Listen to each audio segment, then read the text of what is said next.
Hello दोस्तों, जय हिंद। तो आपका स्वागत है आज की मेरी तीसरी क्लास में।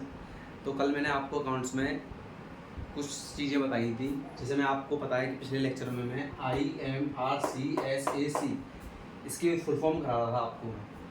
देखो, ये जो फुल फॉर्म है ना, अभी तो आपको शायद समझ में नहीं आ रही होगी, बट मैं आपको पूरी कोशिश कर रहा हूँ। आप मेरे लेक्चर को सिर्फ ये समझ के पढ़िए कि आपको कुछ नहीं आता है, समझिए मेरी बात को। और जो मैं बोल रहा हूँ उस चीज़ को ध्यान से सुनिए कि मैं बोल क्या रहा हूँ, बस इतना ही करना है आपको। तो मैंने आपको आई का मतलब बता दिया था कि क्या बताया था। आई का मतलब आपको मैंने क्या बताया था, बताइए। Identification of business transaction. आप रिवाइज करिएगा ध्यान से, ये चीज़ ध्यान रखिएगा कि आपको रिवाइज जरूर करना है, अदरवाइज आप भूल जाओगे। तो आई का मतलब क्या है, identification of business transaction. M का मतलब क्या बताया था मैंने आपको, एम का मतलब बताया था कि measurement in term of money, कि हमने पहले पता किया कि ये ट्रांजैक्शन बिजनेस की है या नहीं। उसके बाद उसको ये पता किया कि वो पैसों में हुई है इन टर्म ऑफ मनी। उसके बाद हमने उसे रिकॉर्ड किया था। रिकॉर्डिंग कहाँ करते थे हम, एक किताब में जिसका नाम क्या था, जर्नल था। क्या था नाम था, जर्नल। उसके बाद हमने क्या किया था, क्लासीफाई किया था। क्लासीफाई में क्या किया था हमने, जो परचेज और सेल्स की हमने बहुत सारी एंट्री कर रखी थी, लाखों एंट्री कर रखी थी, खिचड़ी पकी हुई थी पूरी की पूरी। उसमें से क्या किया था हमने, परचेज वालियों को अलग निकाल लिया था एंट्रीज को, और सेल्स वालियों को अलग निकाल लिया था, और उनको अलग अलग किताबों में कर दिया था। तो उन किताबों को जिसमें हमने क्लासीफाई किया कि ये परचेज की एंट्री है और ये सेल्स की एंट्री है, उन दोनों किताबों को क्या बोलते थे हम, लेजर। क्या बोलते थे, लेजर। तो आगे मेरी बात समझ में, तो आगे की बात सुनिए। आज मैं आपको बताऊंगा कि समराइजिंग क्या होता है। समराइजिंग क्या होता है।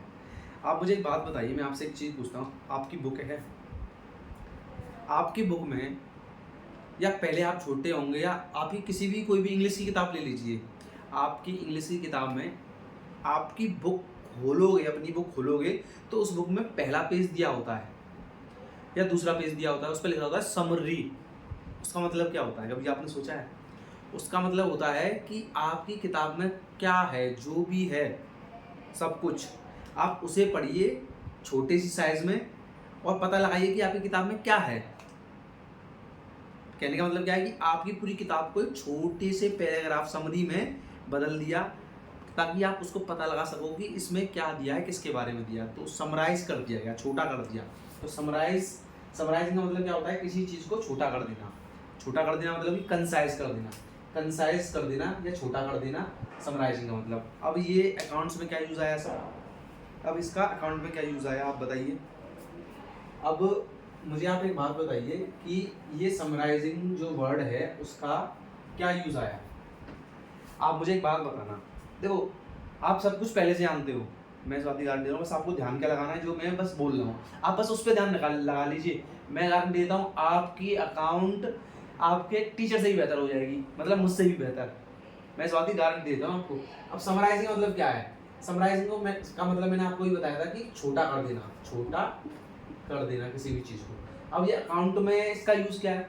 अच्छा, ये बात बताइए, मैंने आपको 2 बुक बनवाई थी, बताई थी कि परचेज की एंट्री परचेज में कर लो और सेल्स की एंट्री सेल्स में कर दो। पर आप मुझे एक चीज़ बताइए, मेरा बिजनेस है, क्या मैं 10 बार ही परचेज करूंगा या 20 बार ही? भाई मेरा बड़ा बिजनेस है तो मैं लाखों बार परचेज कर सकता हूँ, या लाखों बार कोई चीज़ बेच सकता हूँ, सेल कर सकता हूँ। अब मैं लाखों बार परचेज कर रहा हूँ, कभी मैंने परचेज किया 2 लाख का सामान, कभी मैंने परचेज किया 3 लाख का, कभी परचेज किया 4 लाख का, कभी 5 लाख का, कभी 6 लाख का। ऐसे करते करते मैंने कम से कम 10,000 एंट्री कर ली मैंने परचेज की। और ऐसे ही मैंने सेल की एंट्री भी कम से कम 20,000 कर ली, चलो मान 20,000 कर ली मैंने। अब मैंने 10,000 परचेज की एंट्री की है और 20,000 करी सेल्स की एंट्री मैंने। अब कितनी हो गई, अब सोचो मैं आया किताब देखने के लिए, मैंने देखा परचेज की एंट्री कौन कौन सी है। अरे यार ये देखो, मैंने पेन खरीदा, किताब खरीदी, स्कूटर खरीदा, मोटरसाइकिल खरीदी, ये कर ली। मतलब मैं पागल हो जाऊँ पढ़ते पढ़ते यार, मैंने कितने का सामान परचेज किया, क्या किया, मेरा टोटल कितना परचेज हुआ। ये देखते देखते यार कोई भी पागल हो जाएगा ना। 1 लाख एंट्रीज को कौन पढ़ेगा, आप बताओ मेरी बात। तो उसके लिए क्या किया कि आपने जो परचेज की बुक बनाई थी और सेल्स की बुक बनाई थी अलग अलग, जो क्लासीफाई किया था आपने, अलग अलग किया था क्लासीफाई। कौन सी बुक में किया था? लेजर में। किस में किया था? लेजर के अंदर किया था। अब आपसे कह दिया गया है कि आप एक काम करिए। क्या करिए? एक काम करिए कि आप इतनी लेजर की किताब के अंदर आप इतनी सारी एंट्री कर रहे हो परचेज की कि आपने ये सामान खरीदा, ये सामान खरीदा, ये सामान खरीदा, कितनी एंट्री हो गई? सोचो लाखों एंट्री। तो मतलब सोचो एक साल में पूरी की पूरी साल भर आपने जो भी खरीदा होगा वो आपने लिखा होगा इस काम में। कोई देखेगा चक्कर खा जाएगा, भाई मैं कैसे कैसे पता लगाऊं क्या किया है। और ऐसी सेल्स में आपको कुछ नहीं करना है, अब इसी चीज़ को समराइज कर लेना है। समराइज कैसे कर लेना है? आप समझ रहे होंगे मैं क्या बोल रहा हूँ मेरी बात को। आप सब कुछ जानते हो, बस आपको क्या करना है? बस समझना है, सुनना है। आपने जो परचेज की बुक बनाई है, जितनी भी एंट्री हैं, सारे के सारे मतलब उस जितना भी आपने परचेज किया, जितने रुपए का परचेज किया है, उन सबको पैसों को कर लो प्लस। क्या कर लो? प्लस, मतलब एडिशन कर लो उनका, जितने भी है। सपोज करो आपकी टोटल 1 लाख परचेज थी और 1 लाख परचेज का जो प्लस करके अमाउंट आया, मतलब आपने कभी स्कूटर खरीदा, कभी मोटरसाइकिल खरीदी, कभी कुछ भी खरीदा आपने, उन सबको प्लस करके आया, वो आया टोटल 20 लाख रुपए। टोटल आया 20 लाख रुपए। तो आप इसको लिख दीजिए किताब के अंदर कि आपने टोटल परचेज कितने की करी है? 20 लाख की।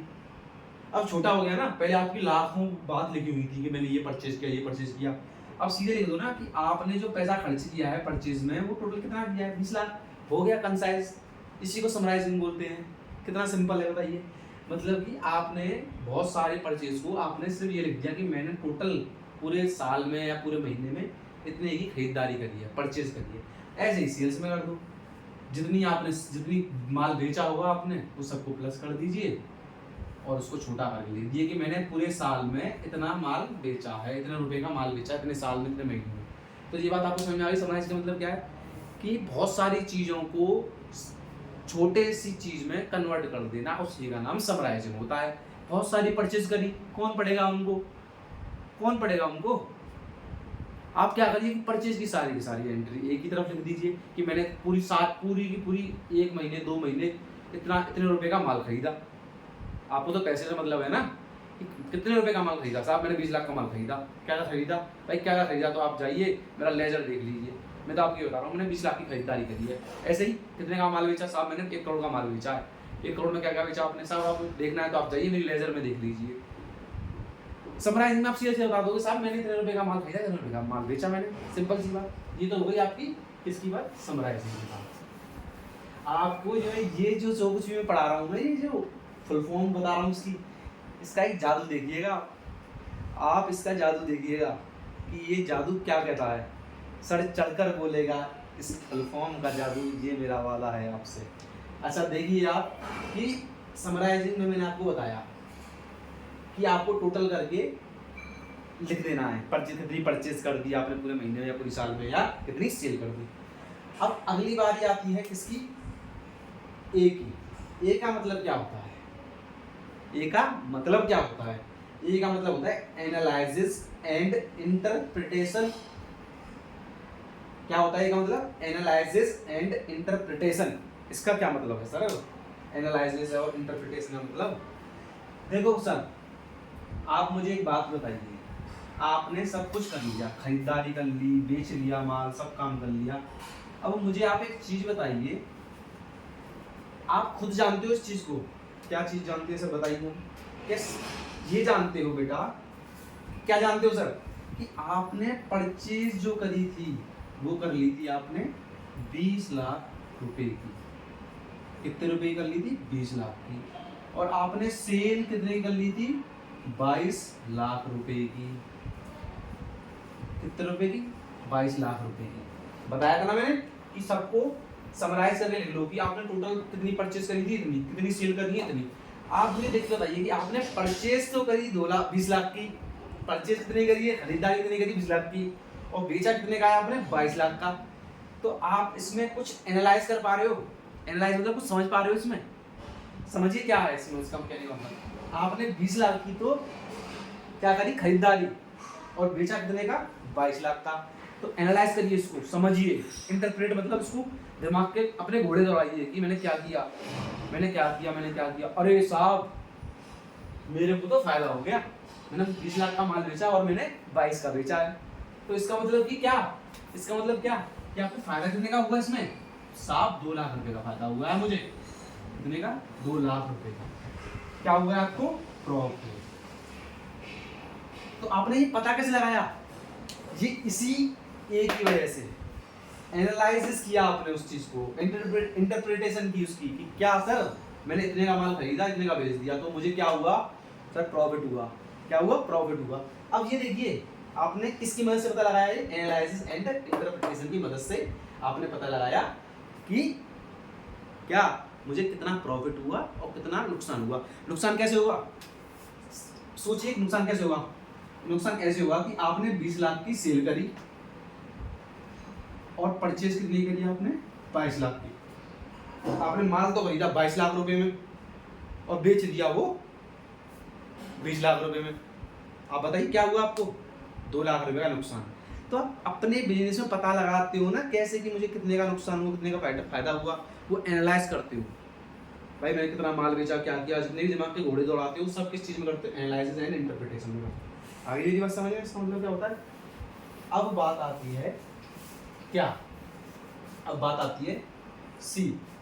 सी क्या चीज होती है, सी का मतलब होता है मेरे प्यारे बच्चों communicating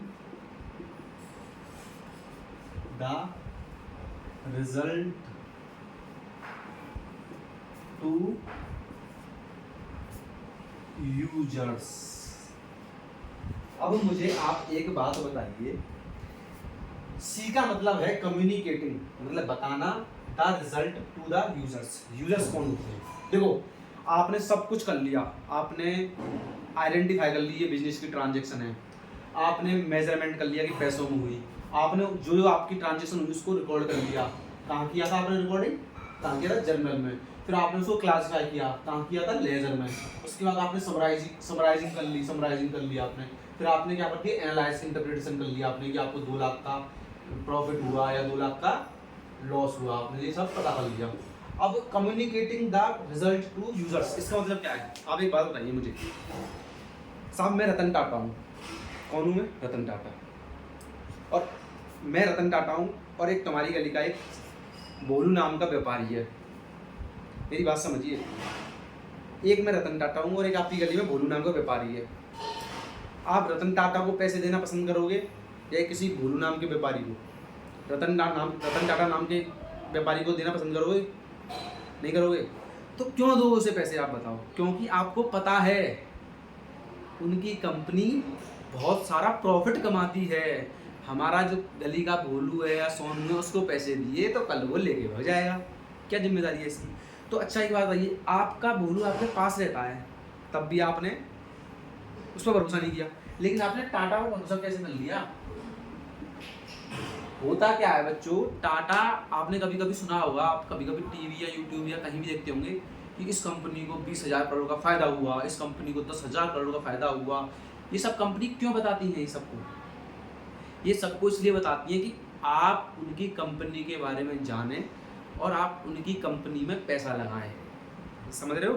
तो कंपनी में कितना फायदा हुआ, कितना नुकसान हुआ, वो सब बताना लोगों को, वही होता है communicating the result to users. समझ रहे हो मेरी बात को, कि कंपनी को 2 लाख का नुकसान हुआ, आपने देखा था परचेज और सेल में कितना फायदा हुआ था, कितना नुकसान हुआ था, वही चीज होती है। इसी बात को हम लोगों को बता देते हैं, इसी चीज क्या जाती है, communicating the result to users. ये होता है सिंपल IMRCSAC का। बहुत ही प्यारी, बहुत ही सरल भाषा में मैंने आपको समझाया। अब आप इसको रिवाइज करिएगा, इसके बाद इस फुल फॉर्म का जादू देखिएगा अगली क्लास में। तो इसी के साथ मेरी मेहनत को सराहना करने के लिए बस एक लाइक और एक सब्सक्राइब चाहिए, बस इसी से मुझे मोटिवेशन मिलेगा आपको अच्छी वीडियो बनाने का। थैंक यू, धन्यवाद, जय हिंद।